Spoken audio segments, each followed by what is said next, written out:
Aratilis o mansanitas. Paboritong kainin ng mga bata. Subalit alam mo bang, maging tayong mga matatanda ay marapat na kumain din ng prutas na ito, sapagkat nag-uumapaw ito sa mga benepisyo at maaaring maging lunas pa nga sa mga karamdamang nararanasan mo, katulad ng uric acid, diabetes, at marami pang iba. Hello, what's up? Your best here. Sa video ito ay mas kilalanin natin ang hindi masyadong pinahahalagang puno o prutas, at ito ay ang aratilis, na madalas mga bata lamang ang may interes, dahil baka ito na nga ang lunas sa mga nararamdaman mo. Muntingia calabura, cherry tree, Quercus fruit, o mas kilala natin bilang prutas na aratilis o mansanitas. Isang klase ng munting puno na kabilang sa pamilya ng mga Muntingiaceae. Pinangalanan itong Muntingia calabura bilang pag-alala kay Abraham Munting, isang Dutch botanist. Madalas tumutubo ang puno ng aratilis sa mga bansang katulad ng Mexico, Bolivia, Argentina at mga neotropics na rehiyon, gaya din dito sa atin sa Pilipinas. Kung pagmamasdang mabuti ang punong ito, ay agad mo ang mapupuna ang mga mababalahibo nitong dahon at mga sanga, at ang mapupula nitong mga bunga kapag mahihinog na. Ngunit batid mo bang ang pangkaraniwang punong ito at prutas ay ito pala ay napakaraming pagkakagamitan? Una, ang aratilis ay itinatanim sa ilang lugar at pinagkukunan pala ng mga sanga bilang panggatong at mga balat naman na nilalala bilang pangtali. Itinatanim rin ito bilang ornamental na puno o nagsisilbing lilim. Samantalang sa Brazil ay itinatanim naman ito sa tabing ilog bilang pang-akit sa mga isda at pagkain na rin nila ang mga nahuhulog nitong bunga. Ang aratilis din ay mainam itanim sa paligid kung kayo nga ay nag-aalaga ng mga honeybees, dahil mainam itong pang-akit sa kanila at source ng mga pollen at mga nectar. Ngunit maliban pa rito, alam mo ba na mainam pala itong kainin bilang panlaban sa iniinda nating diabetes? Batid nating medyo matamis nga ang hinog na bunga ng aratilis, subalit ito pala ay nagtataglay ng flavonoids, anthocyanin at polyphenols na mga components at panlaban sa sakit na diabetes. Kaya mainam na kumain kayo ng 5 hanggang 9 na piraso ng bunga nito araw-araw. Nagtataglay rin ito ng anti-inflammatory at antibacterial properties na magsisilbing booster sa ating katawan upang malabanan at maiwasan ang pamamaga ng mga buto at kasukasuan. Mainam rin ito para sa mayroong mga gout, partikular na sa mga kalalakihan na unang nakadaranas ng pananakit ng gout at mga joint pains. Ang pagkain ng hinog na aratilis ay maaaring makatulong upang mabawasan o mawala ang sakit ng gout. Kung mataas din naman ang inyong uric acid, ang aratilis o ang prutas na aratilis ang maaaring sagot, sapagkat ang kulay nitong deep red o pulang-pula kapag ito ay nahihinog na ay maaaring nagtataglay pala ng mga antioxidant katulad ng anthocyanin na mainam upang makaiwas tayo sa pag-hike o pag-angat ng uric acid level. At maliban nga sa isa itong anti-inflammatory agent, ay mahusay din ito sa kalusugan ng ating mga utak, lalo na nga sa mga tao na mayroong kondisyon kagaya ng cognitive impairment. Pinabababa rin ng aratilis ang ating blood pressure, na kadalas ay bunga ng madalas na pagsisigarilyo, pagkain ng mga maalat at mga matataba.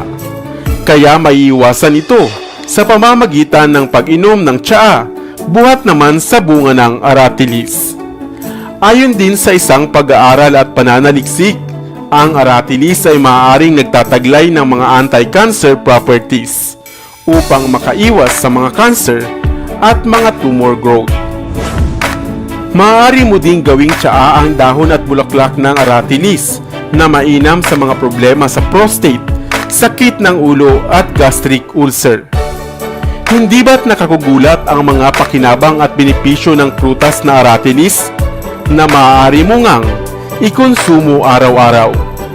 Kaya nga sa susunod na makakita ka ng puno nito, ay huwag ka nang magdalawang isip pa. Tikman ito, masarap, manamis-namis, at higit sa lahat ay masustansya. Ikaw, ano ang kwentong aratilis mo? Nahilig ka rin ba rito noong kabataan mo? Sana ay may bago kang natutunan sa videong ito. Iwan ka naman ng comment sa comment section sa ibaba. I-like at i-share mo na rin para naman sa kaalaman ng iba. Nakakita ka na ba ng puno ng tibig? At sa panahon ng pamumunga nito, ay hitik at punong-puno ng berdeng bunga ang bawat puno nito. Subalit batid ko na hindi mo ito pinapansin. At batid mo ba na isa ang punong ito sa halamang maraming dalang sustansya at mga gamit para sa kalusugan ng tao na maaaring hindi mo pabatid? Hello, what's up? Your best here. Kaya naman sa video ito ay ating talakayin ang napakaraming gamit ng puno ng tibig, dahil sigurado ako na meron nga ng punong ito sa inyong lugar. Ang tibig, tabog, tibiyon, patilog, tambuyog, ficus nota o sucking tree sa Ingles ay isang klase ng puno na endemic o dito lamang sa Pilipinas madalas makikitang tumutubo. Kadalasan itong malalaking punong kahoy na tumataas hanggang 8 o 10 metro.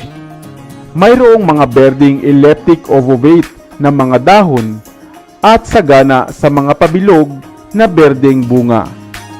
Maraming variety ang puno ng tibig na kabilang nga sa pamilya ng mga fig tree. Madalas makikitang tumutubo ang mga puno ng tibig sa mga mabababang lugar na malapit sa katubigan. Karaniwang basa at matubig nga ang mga puno nito sapagkat matutubig naman talaga kahit na nga ang bunga at ang katawan nito. Nabanggit din sa Biblia ang puno ng tibig na maging noon pa man ay kinakain na din pala. Subalit ilan pa lamang sa atin ang nakaalam na ang prutas na tibig ay sadyang mapapakinabangan. Kinakain nga ito ng mga ibon at paniki kapag ito ay nahinog na.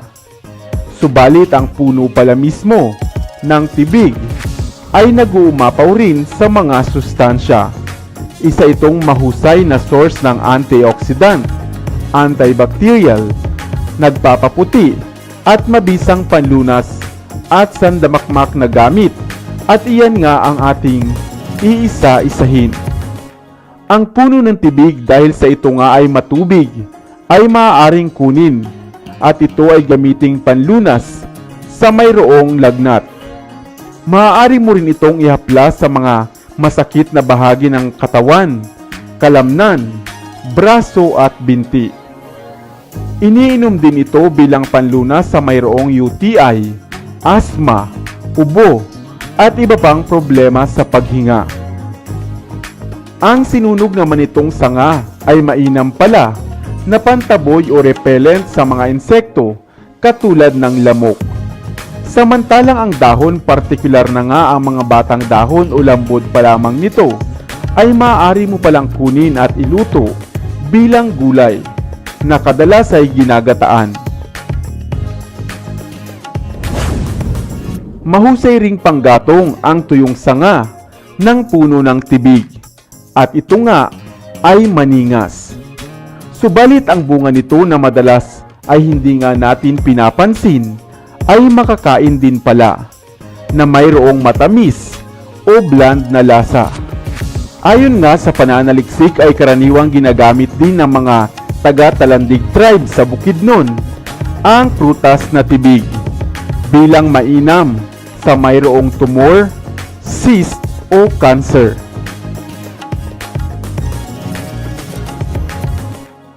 Minsan naman ay tinatanim ito intentionally upang makaiwas sa mga pagguho ng lupa o sa soil erosion. Kaya naman hindi lamang palalaro ang ginagawang turumpo, gulong sa mga trak-trakan ang bungang ito ng tibig, kundi masarap at masustansya rin. Kaya kung mayroon ito sa inyong lugar, ay huwag mong basta-basta putulin ang puno nito o kaya ay baliwalain. Ikaw, nasubukan mo na rin bang tikman ang bunga ng tibig? Ano naman ang tawag nito sa inyo? Sana ay may bago kang natutunan sa videong ito. Dito na sa Best TV, tayo ay matuto, utak mapuno ng bagong kaalaman. Dito na sa Best TV, tayo ay lumibot, lihim na mundo ay ating matuklasan. Dito yan sa Best TV, dito yan sa Best TV, dito yan sa Best TV, sapagkat lamang ang laki may alam. Dito yan sa Best Tara TV. bes, sabay-sabay tayo na matuto, pagkat dito sa mundo lamang ang siyang marunong. Ating utak salina ng panibagong dunong, mga bagay na sa